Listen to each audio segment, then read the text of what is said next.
Jadi berhubungan dengan masa lalu ini. Ya, trauma ya. Itu tadi beban mental. Nah, kalau Anda punya trauma di masa lalu, perhatikan, sebenarnya masa lalu itu nggak ada ya.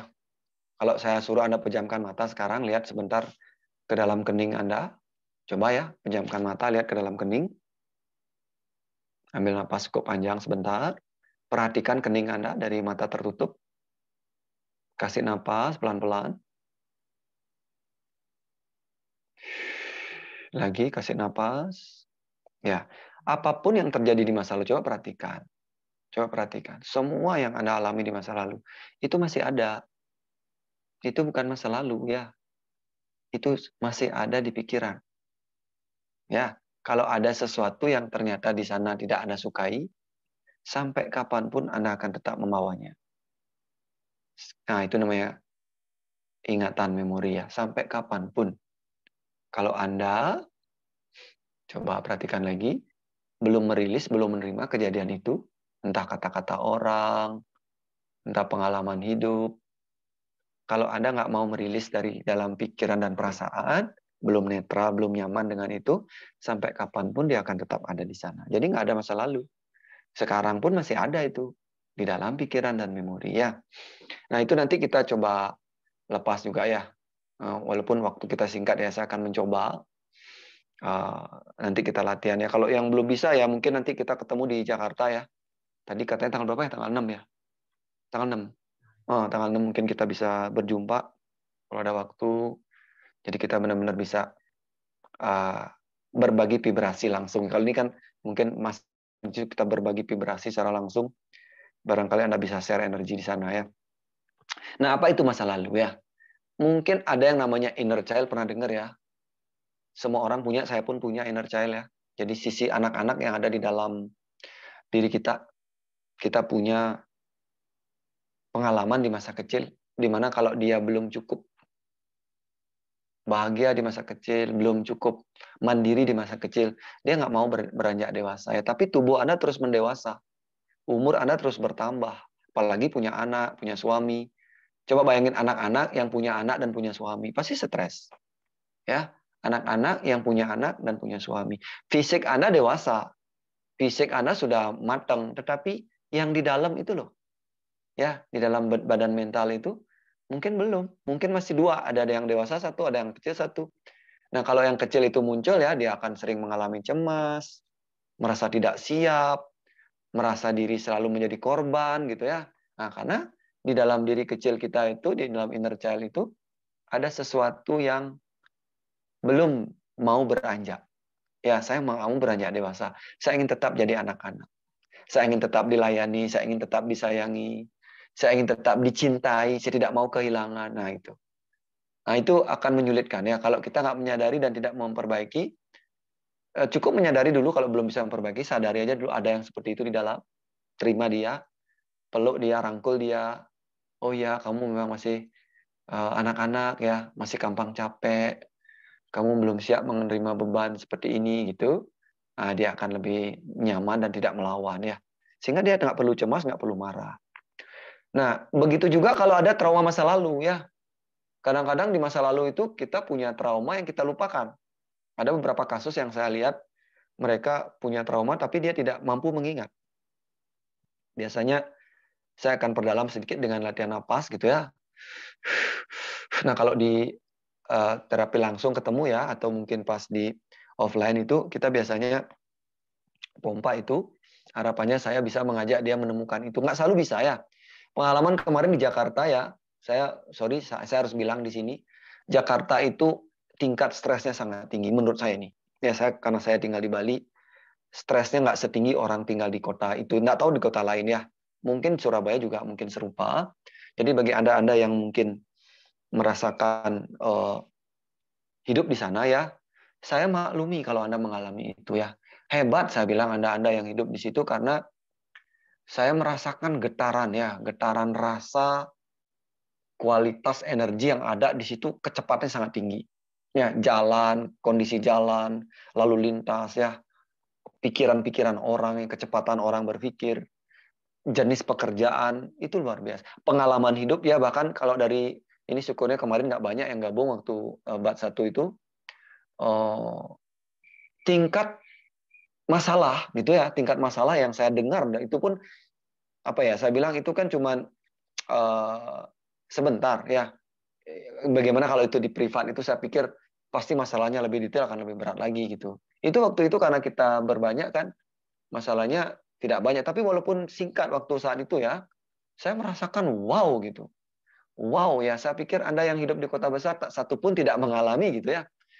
Rasa wow itu gitu, rasa yang saya rasakan wow gitu. Ini tingkat tingkat masalahnya luar biasa menurut saya ya. Nah, jadi bagaimana ketika orang yang masih punya inner child, masih punya trauma masa lalu, berada di kota seperti itu, bayangkan. Ya, kita bisa bayangin. Saya nggak ada maksud nakut-nakutin ya. Justru saya ingin Anda lebih kuat gitu. Saya ingin Anda belajar melepaskan inner child dan trauma supaya Anda benar-benar bertumbuh di kota yang seperti itu. Ya, karena kota itu semakin banyak stresor, semakin banyak masalah, kemungkinan tumbuh itu semakin besar sebenarnya, walau kemungkinan sakit dan kemungkinan stres juga besar. Tapi kalau berhasil keluar gitu ya, kalau berhasil keluar dari itu, Anda akan benar-benar bertumbuh. Makanya saya bilang orang-orang yang punya masalah hidup yang banyak itu orang-orang yang beruntung. Ya, karena dia punya dosen killer, punya guru yang bagus untuk keluar dari masalah itu.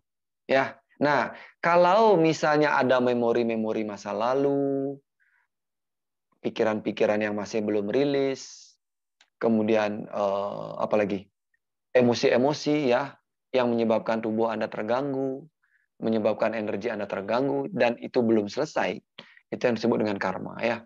Jadi karma bukan hanya perbuatan buruk ya, tapi juga pikiran buruk, pikiran baik, emosi buruk, emosi baik itu juga karma.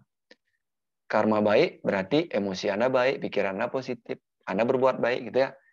Karma buruk juga begitu, Anda berpikir negatif, merasakan emosi negatif ya, kemudian mungkin ada perbuatan buruk, nah itu dia karma buruk. Nah, karma ini akan pengaruh hidup kita. Ya, nah karma nggak bisa diselesaikan dengan ngobrol begini ya. Itu harus dengan latihan mendalam, mengolah tubuh, mengolah napas, mengolah emosi dan mengolah pikiran. Itu yang perlu dipelajari supaya untuk membersihkan ya. Karena apapun nasib Anda saat ini, apapun hidup Anda saat ini, kayak gimana pun itu terbentuk dari sana. Ya, dari karma pikiran, dari karma perasaan, dari karma perbuatan. Anda mungkin punya rasa marah, rasa benci, rasa tidak bersyukur, rasa mengeluh di dalamnya, rasa berdosa, itu akan membentuk sang karma itu ya. Oke, nah sehingga kita perlu belajar ya. Jadi kalau saya, kenapa saya getol sekali mengadakan acara ini, saya ingin orang-orang mengalami rasa bersih gitu dalam diri, tubuh, dan pikirannya, dalam emosinya, sehingga dia hidup gitu. Ya, saya tidak ingin orang itu hidup secara fisik, tetapi secara jiwa tidak hidup. Yang hidup tiap hari itu hanya pikiran, ya perasaan gitu. Marah, cemas, sedih, kacau, overthinking. Itu pikiran yang perasaannya yang hidup ya. Hidupnya nggak hidup. Hidup sih secara fisik dan pikiran, tetapi sang hidup itu nggak pernah hidup. Sehingga pikirannya jadi besar dan banyak. Hidupnya makin mengecil ya. Nah, satu lagi ada yang namanya ego personality. Ya, ini satu singkat, ini terlalu banyak ini kalau saya bahas sekarang. Satu aja yang saya bahas. Ego personality itu di mana kita tidak memiliki kecenderungan gitu ya. Contohnya kalau Anda sakit misalnya. Sakit yang membutuhkan perhatian. Ya, kalau yang kayak gini nggak akan sembuh. Ya, dia hanya membutuhkan perhatian.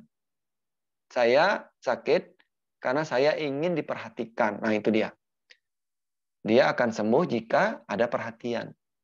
Nah, ego personality yang seperti ini terjadi karena dia merasa mungkin selama ini tidak merasa ada, tidak merasa dianggap, tidak merasa dihargai, tidak merasa dicintai lagi, tidak merasa diinginkan lagi. Merasa diri tidak dihargai gitu ya. Maka sang ego, karena ego itu selalu ingin dihargai, dia membentuk suatu mekanisme penyakit. Kamu sakit dong. Bentuk. Tapi kita nggak sadar loh. Anda bukan sengaja loh. Jangan salahkan diri Anda ya kalau Anda sampai mengalami ini ya. Anda hanya perlu menerimanya. Karena selama ini sebenarnya Anda tidak memperhatikan diri gitu. Dan orang-orang sekitar juga nggak memberi perhatian pada Anda. Sehingga dia terus menginginkan perhatian. Nah itu contoh. Banyak lagi ya. Banyak penyakit itu terjadi karena mekanisme dari ego personality ini. Nah, kemudian ada keyakinan, sudah saya bahas tadi, di masa lalu mungkin kita pernah diajarkan belajar tentang keyakinan-keyakinan gitu ya. Kalau itu terus atau terbentuk keyakinan tanpa kita sadari di dalam batin, nah sehingga akhirnya menimbulkan pertentangan ya. Nah, yang terakhir adalah ini yang harus kita kenali ya. Identity. Who am I? Siapa saya? Apa saya ini? Dari mana? Mau kemana? Apa sih saya ini? Siapa saya?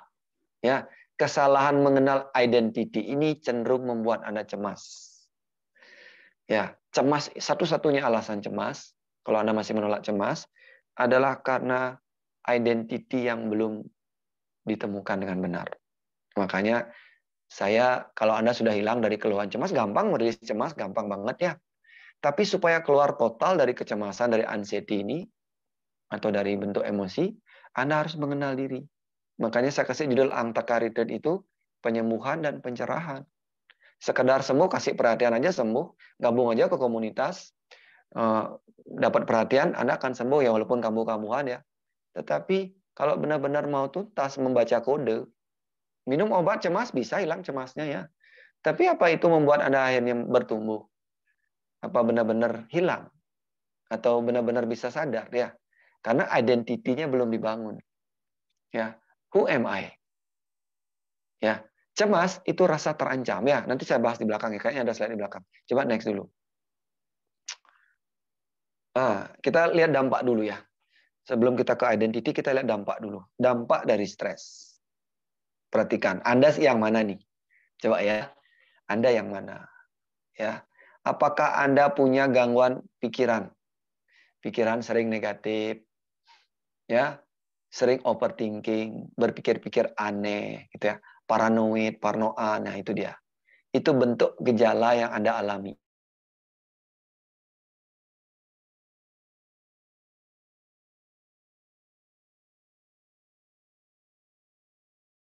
Rasa takut, rasa cemas yang tidak bisa Anda kuasai, takut berlebihan gitu ya, marah-marah tidak jelas, tapi nyesel ya, sering merasa sedih gitu ya, sendiri, kesepian.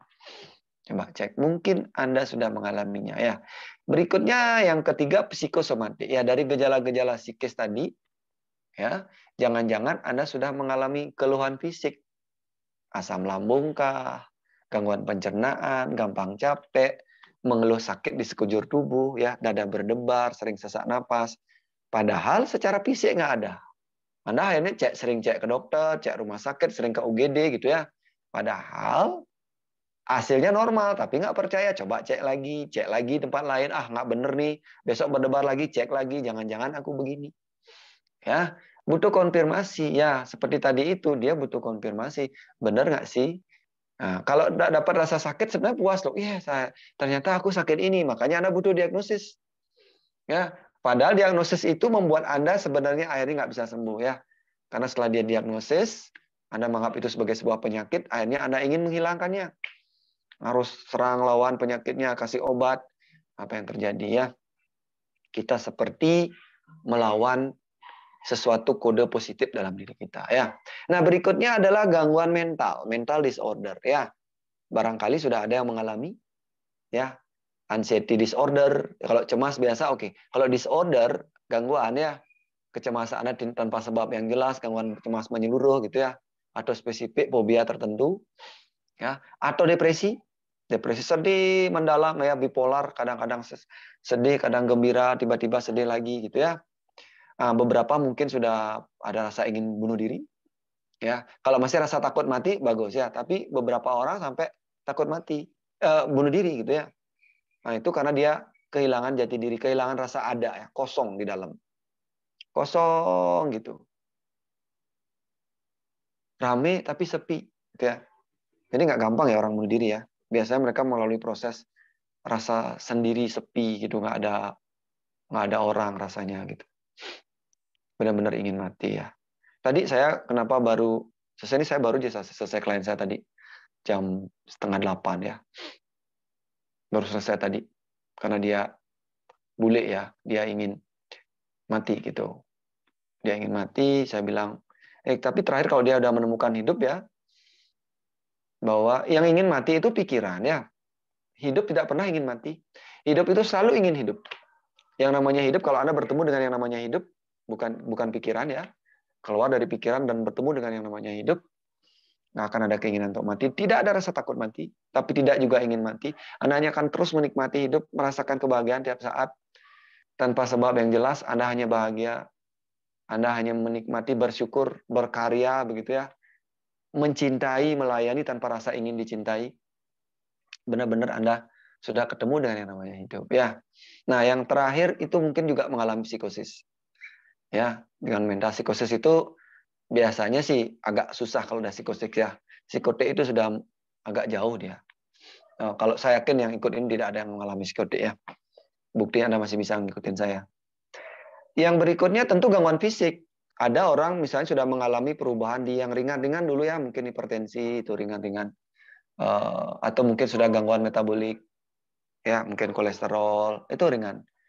Karena sudah dari perubahan dari psikis, stres, berubah ke dalam fisik. Yang lebih parah lagi mungkin akan lebih dalam lagi ya. Penyakit-penyakit yang lebih serius lagi, itu bisa terjadi. Karena pada saat kita mengalami stres, imun kita terganggu, sel-sel imun kita tidak bagus, terganggu sehingga akhirnya dia membentuk suatu kelainan ya. Nah, yang terakhir bisa mengalami perubahan genetik. Ya, orang yang coba kalau Anda cemas, coba cek orang tua Anda cemasan tidak? Ya, biasanya sih psikotik ya.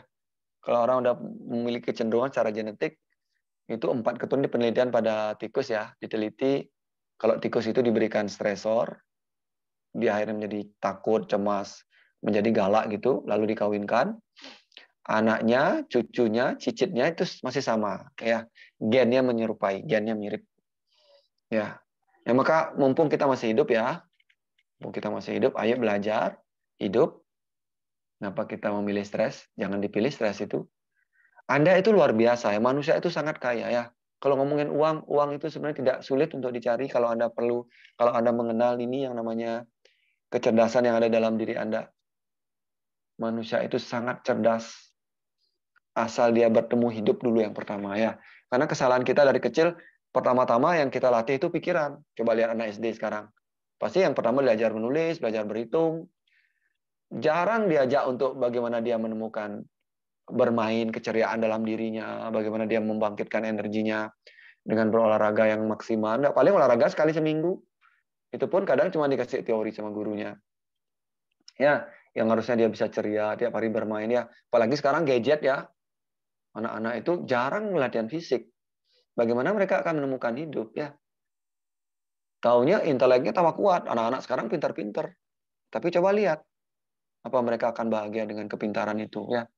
Intelektualnya tinggi ya.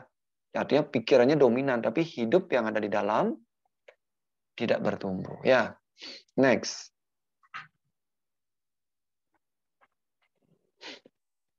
Nah, jadi gangguan pikiran dan emosi ini ya, atau mental disorder ini. Pertama, Anda harus tanya nih, kenapa cemas dan depresi terjadi? Ya, saya ulang yang tadi ini. Jadi kenapa sih cemas dan depresi itu bisa terjadi? Yang pertama akarnya ya, akarnya banget itu adalah kesalahan mengenal diri. Jadi karena kita intelektual kita dominan, pikiran kita dominan, kita mengidentifikasi itu dengan menggunakan pikiran. Ya, padahal diri sejati tidak bisa diidentifikasi oleh pikiran. Kalau Anda masih bisa jawab siapa kamu? Kalau saya tanya gitu, kamu siapa? Siapa? Misalnya namanya Ade gitu. Ade itu siapa? Kalau masih bisa jawab oleh pikiran, pasti belum ketemu yang namanya diri. Karena yang jawab pikiran, oh saya seorang ibu, saya seorang menantu.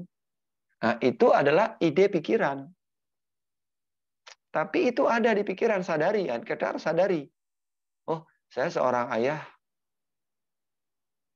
Karena saya ayah, itu udah melekat dari pola yang dari kecil. Ayah itu harus bertanggung jawab, harus punya penghasilan yang cukup, misalnya kayak gitu. Oh, saya seorang menantu. Menantu itu harus bisa masak, misalnya. Harus bisa merawat anak, harus sesuai dengan harapan mertua, gitu misalnya. Ya, maka kalau itu misalnya terjadi berlawanan, oh ini istri yang nggak baik, istri yang nggak mampu mengurus anak, misalnya, itu kehilangan identitas. Maka kecemasan akan terus mengancam. Karena identitas kita terancam. Identitas yang dibentuk oleh pikiran itu terancam. Ya nanti caranya juga harus kembali ke identitas pikiran ya. Amati pelan, lepas satu-satu. Ya, saya memang istri tapi saya bukan itu. Ya, saya memang seorang ibu, saya bukan itu. Itu hanya identitas sosial saya. Ya, letakkan satu-satu, rileks satu-satu, pelan-pelan. Sampai Anda ketemu bahwa saya bukan semua itu. Ya, nah ini tidak bisa dengan belajar, mendengar, membaca, nggak bisa. Ini harus berlatih. Ya, berlatih ya, melakukan pengamatan terhadap diri.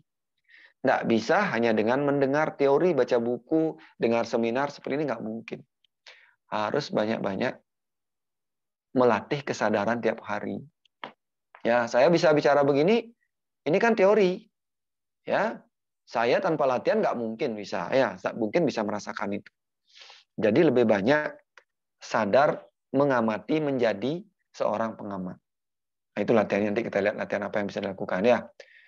Lalu karena itu terancam hilang ya, saya tidak berharga, saya tidak ada, saya tidak dihargai, saya tidak dicintai lagi gitu ya. Ada orang cemas setelah suaminya misalnya bahagia dengan wanita lain. Ada kan? Atau seorang lelaki bisa cemas setelah istrinya bahagia dengan lelaki lain.